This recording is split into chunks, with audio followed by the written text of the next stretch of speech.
कैलाश पर्वत के निवासी भगवान शिव की अर्धांगिनी मां सती पार्वती को ही शैलपुत्री, ब्रह्मचारिणी, चंद्रघंटा, कूष्मांडा, स्कंदमाता, कात्यायनी, कालरात्रि, महागौरी और सिद्धिदात्री आदि नामों से जाना जाता है।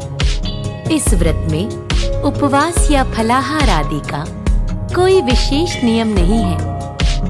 प्रातः काल उठकर स्नान आदि करके मंदिर में जाकर या घर पर ही नवरात्रों में दुर्गा जी का ध्यान करके यह कथा पढ़नी या सुननी चाहिए। कन्याओं के लिए यह व्रत विशेष फलदायक है। इस पावन व्रत को करने से श्री जगदम्बा की कृपा से सब विघ्न दूर हो जाते हैं। कथा के अंत में बारंबार दुर्गा माता की सदा ही जय हो, दुर्गा माता की सदा ही जय हो का उच्चारण करें। नवरात्र के 9 दिन देवी दुर्गा के विभिन्न रूपों की पूजा की जाती है। नवरात्र व्रत की शुरुआत प्रतिपदा तिथि को कलश स्थापना से की जाती है। नवरात्र के 9 दिन प्रातः, मध्याह्न और संध्या के समय भगवती दुर्गा की पूजा करनी चाहिए।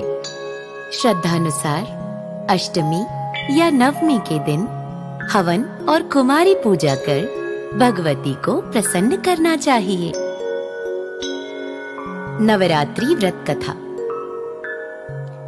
बृहस्पति जी बोले, हे ब्राह्मण, आप अत्यंत बुद्धिमान, सर्वशास्त्र और चारों वेदों को जानने वालों में श्रेष्ठ हैं। हे प्रभु, कृपा कर मेरा वचन सुनिए। चैत्र, आश्विन, माघ और आषाढ़ मास के शुक्ल पक्ष में नवरात्र का व्रत और उत्सव क्यों किया जाता है? हे भगवान, इस व्रत का फल क्या है? किस प्रकार करना उचित है? और पहले इस व्रत को किसने किया? सो विस्तार से कहें प्रभु। बृहस्पति जी का ऐसा प्रश्न सुनकर ब्रह्मा जी कहने लगे कि हे बृहस्पति, प्राणियों का हित करने की इच्छा से तुमने बहुत ही अच्छा प्रश्न किया। जो मनुष्य मनोरथ पूर्ण करने वाली दुर्गा, महादेवी, सूर्य और नारायण का ध्यान करते हैं, वे मनुष्य धन्य हैं। यह नवरात्र व्रत संपूर्ण कामनाओं को पूर्ण करने वाला है।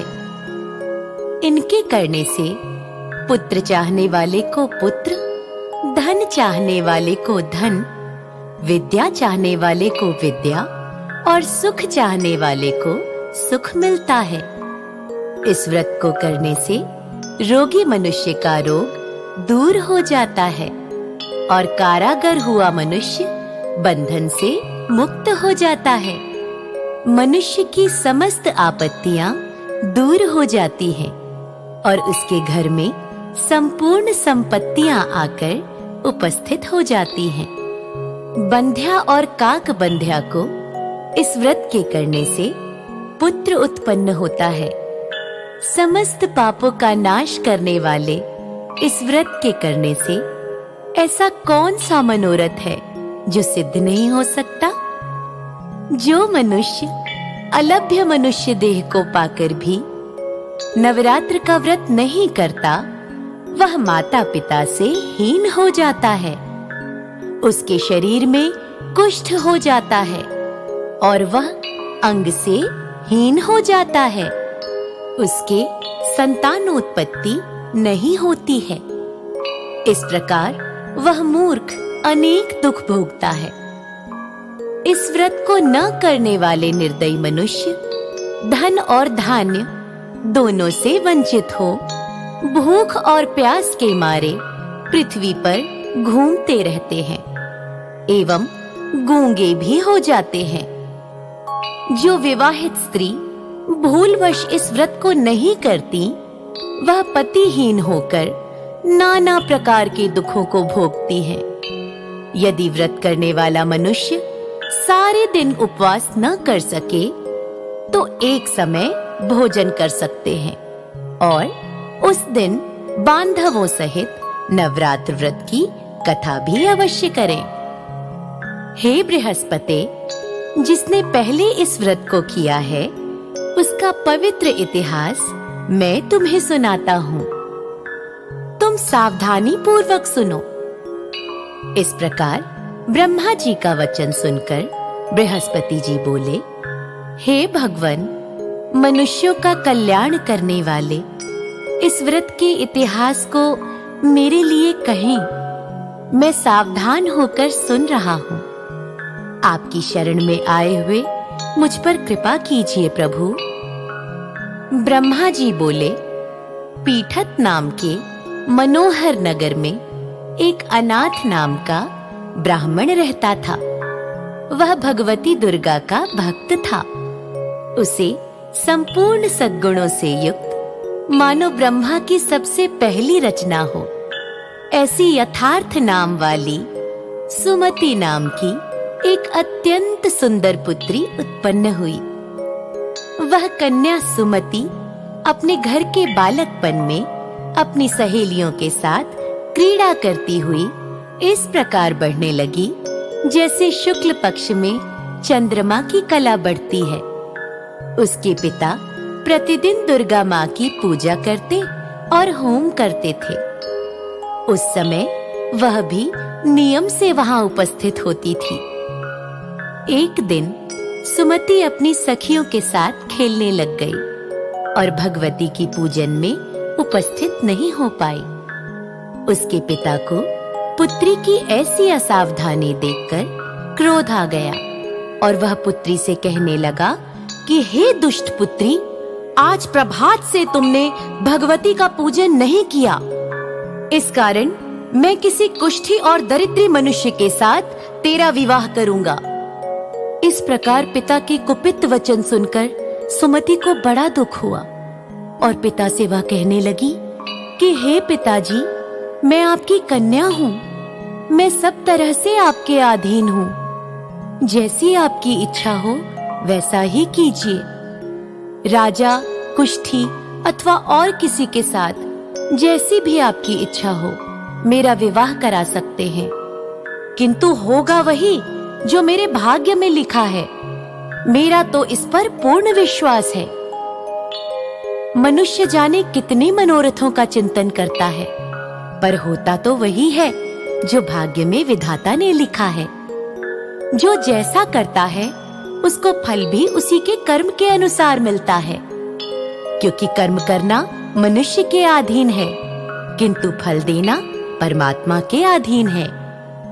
जैसे अग्नि में पड़े तृणाती अग्नि को अधिक प्रज्वलित कर देते हैं, उसी तरह अपनी कन्या के ऐसे निर्भयता से कहे हुए वचन सुनकर उस ब्राह्मण को और अधिक क्रोध आ गया। शीघ्र ही उसने अपनी कन्या का विवाह एक कुष्ठी के साथ कर दिया और अत्यंत क्रुद्ध होकर पुत्री से कहने लगा कि जाओ जाओ, जल्दी जाओ, अपने कर्म का फल भोगो। हम भी जरा देखें केवल भाग्य भरोसे पर रहकर तुम क्या कर सकती हो। इस प्रकार से पिता के कहे कटु वचनों को सुनकर सुमति मन में विचार करने लगी, अहो, मेरा बड़ा दुर्भाग्य है जिससे मुझे ऐसा पति मिला। इस प्रकार अपने दुख का विचार करती हुई सुमति अपने पति के साथ वन चली गई और भयावने कुशयुक्त उस स्थान पर उन्होंने वह रात बड़े ही कष्ट से व्यतीत की। उस गरीब बालिका की ऐसी दशा देखकर माँ भगवती उसके पूर्व पुण्य के प्रभाव से प्रकट होकर सुमति से कहने लगी, हे दीन ब्राह्मणी, मैं तुम पर बहुत प्रसन्न हूँ। तुम जो चाहो वरदान मांग सकती हो। मैं प्रसन्न होने पर मनवांछित फल देने वाली हूँ। इस प्रकार भगवती दुर्गा का वचन सुनकर ब्राह्मणी कहने लगी कि हे देवी, आप कौन हैं जो मुझ पर प्रसन्न हुई हैं? कृपा करके बताइए और अपनी कृपा दृष्टि से मुझ दीन दासी को कृतार्थ कीजिए। ब्राह्मणी के ऐसे वचन सुनकर देवी कहने लगी कि मैं आदि शक्ति हूँ और मैं ही ब्रह्म विद्या और मैं ही हूँ सरस्वती। मैं प्रसन्न होने पर प्राणियों के सभी दुख दूर कर उन्हें सुख प्रदान करती हूँ। हे ब्राह्मणी, मैं तुझ पर तेरे पूर्व जन्म के पुण्य के प्रभाव से प्रसन्न हूँ। आओ, तुम्हें तुम्हारे पूर्व जन्म का वृत्तांत सुनाती हूँ। सुनो, तुम पूर्व जन्म में निषाद अर्थात भील की स्त्री थी और अति पतिव्रता थी। एक दिन तेरे पति निषाद ने चोरी की। चोरी करने के कारण तुम दोनों को सिपाहियों ने पकड़ लिया और ले जाकर कैद खाने में कैद कर दिया। उन लोगों ने तुझे और तेरे पति को भोजन तक नहीं दिया। इस प्रकार नवरात्रों के दिनों में तुमने न तो कुछ खाया और न ही जल ग्रहण किया। इस प्रकार तुम्हारा 9 दिन का नवरात्र का व्रत हो गया। हे ब्राह्मणी, उन दिनों में जो व्रत हुआ, उस व्रत के प्रभाव से प्रसन्न होकर मैं तुम्हें मनवांछित फल दे रही हूँ। इसलिए तुम्हारा जो भी मन करे वह वरदान मांग लो। इस प्रकार दुर्गा जी के कहे वचनों को सुनकर ब्राह्मणी बोली, हे माता, यदि आप मुझ पर प्रसन्न हैं, तो सर्वप्रथम मेरा प्रणाम स्वीकार करें माता। कृपा करके मेरे पति के कुष्ठ को दूर कीजिए। देवी कहने लगी कि हे ब्राह्मणी, उन 9 दिनों में जो तुमने व्रत किया था, उस व्रत में से एक दिन का पुण्य अपने पति को देकर उसका कुष्ठ दूर कर सकती हो। ब्राह्मणी ने वैसा ही किया। उसने अपने पहले दिन का पुण्य माता को अर्पण किया। माता बोली, मेरे प्रभाव से तेरा पति कुष्ठ से रहित हो जाएगा और उसका शरीर सोने के समान हो जाएगा। तब उसके पति का शरीर भगवती दुर्गा की कृपा से कुष्ठहीन होकर अति कांति युक्त हो गया, जिसकी कांति के सामने चंद्रमा की कांति भी क्षीण हो जाती है। वह ब्राह्मणी पति की मनोहर देह को देखकर देवी को अति पराक्रमी समझकर स्तुति करने लगी कि हे दुर्गे, आप दुर्गत को दूर करने वाली, तीनों जगत की संताप हरने वाली, समस्त दुखों को दूर करने वाली, रोगी मनुष्य को निरोग करने वाली, प्रसन्न होने पर मनवांछित वस्तु को देने वाली और दुष्ट मनुष्य का नाश करने वाली हो। आप ही सारे जगत की माता और पिता हो। हे अम्बे, मुझ अपराध रहित अबला की मेरे पिता ने कुष्ठी के साथ विवाह कर मुझे घर से निकाल दिया था और उनकी निकाली हुई मैं इस पृथ्वी पर भ्रमण करने लगी। आपने ही मेरा इस आपत्ति रूपी समुद्र से उद्धार किया है माँ। हे देवी, हे जगत जननी माँ, मैं आपको कोटि कोटि प्रणाम करती हूँ। कृपा करके मुझ दीनहीन की रक्षा कीजिए। ब्रह्मा जी बोले, हे बृहस्पति, इस प्रकार उस सुमति ने मन से देवी की बहुत स्तुति की। उसकी स्तुति सुनकर देवी को बहुत संतोष हुआ और देवी ब्राह्मणी से कहने लगी कि हे ब्राह्मणी, उदालय नाम का अति बुद्धिमान, धनवान, कीर्तिवान और जितेंद्रिय पुत्र तुम्हें शीघ्र ही प्राप्त होगा। ऐसा कहकर देवी उस ब्राह्मणी से फिर कहने लगी कि हे ब्राह्मणी, और जो कुछ तेरी इच्छा हो वह मनवांछित वस्तु मांग सकती है। भगवती दुर्गा का वचन सुनकर सुमति बोली कि हे माँ दुर्गे, अगर आप मेरे ऊपर प्रसन्न हैं, तो कृपा कर मुझे नवरात्रि व्रत की विधि बतलाइए। हे दयावंती माँ, जिस विधि से नवरात्र करने से आप प्रसन्न होती हैं, उस विधि और उसके फल को मेरे लिए विस्तार से वर्णन कीजिए। इस प्रकार ब्राह्मणी के वचन सुनकर माँ दुर्गा कहने लगी, हे ब्राह्मणी, मैं तुम्हारे लिए संपूर्ण पापों का नाश करने वाले इस नवरात्र व्रत की विधि बतलाती हूँ, जिसको सुनने से मनुष्य को समस्त पापों से मुक्ति और मोक्ष की प्राप्ति होती है। आश्विन मास के शुक्ल पक्ष की प्रतिपदा से लेकर 9 दिन तक विधि पूर्वक व्रत करें। यदि दिन भर व्रत न कर सके तो एक समय भोजन कर ले।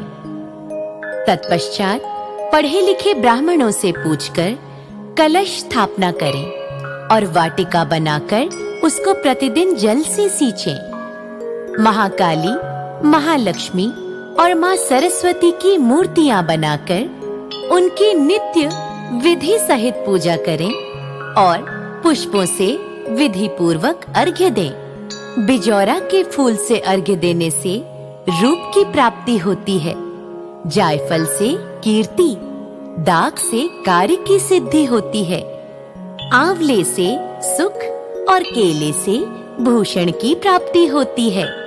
इस प्रकार फलों से अर्घ्य देकर यथाविधि हवन करें। खांड, घी, गेहूं, शहद, जौ, तिल, बिल्व, नारियल, दाख और कदम्ब, इनसे हवन करें। गेहूं होम करने से लक्ष्मी की प्राप्ति होती है। खीर व चंपा के पुष्पों से धन और पत्तों से तेज और सुख की प्राप्ति होती है। आंवले से कीर्ति और केले से पुत्र होता है।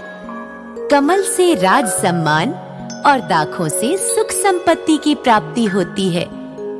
खंड, घी, नारियल, जौ और तिल, इनसे तथा फलों से होम करने से मनवांछित वस्तु की प्राप्ति होती है। व्रत करने वाला मनुष्य इस विधान से होम कर आचार्य को अत्यंत नम्रता पूर्वक प्रणाम करके और विधि की सिद्धि के लिए उन्हें दक्षिणा दे।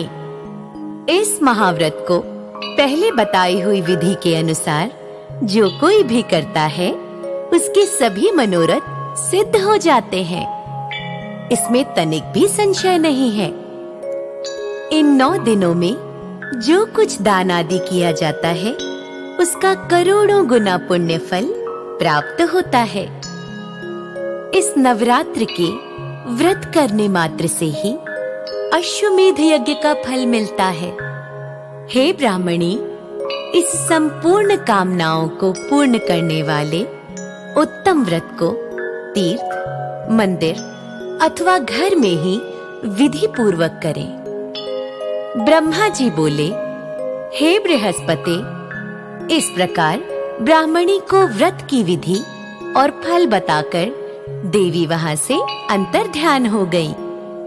जो मनुष्य या स्त्री इस व्रत को भक्ति पूर्वक करता है, वह इस लोक में सुख पाकर अंत में दुर्लभ मोक्ष को प्राप्त होता है। हे बृहस्पति, यह दुर्लभ व्रत का महात्म्य मैंने तुम्हारे लिए बतलाया है। बृहस्पति जी कहने लगे, हे ब्राह्मण, आपने मुझ पर अति कृपा की, जो अमृत के समान इस नवरात्र व्रत का महात्म्य सुनाया। हे प्रभु, आपके बिना और कौन इस व्रत का महात्म्य सुना सकता है। बृहस्पति जी के ऐसे वचन सुनकर ब्रह्मा जी बोले, हे बृहस्पति, तुमने सभी प्राणियों का हित करने वाले इस अलौकिक व्रत को पूछा है, इसलिए तुम धन्य हो। माँ भगवती शक्ति संपूर्ण लोकों का पालन करने वाली है। उनके प्रभाव को कौन जान सकता है भला? उनकी महिमा तो वो ही जाने। तो भक्तों, प्रेम से बोलिए, माँ दुर्गे की जय, माँ जगत जननी जगदम्बिके की जय।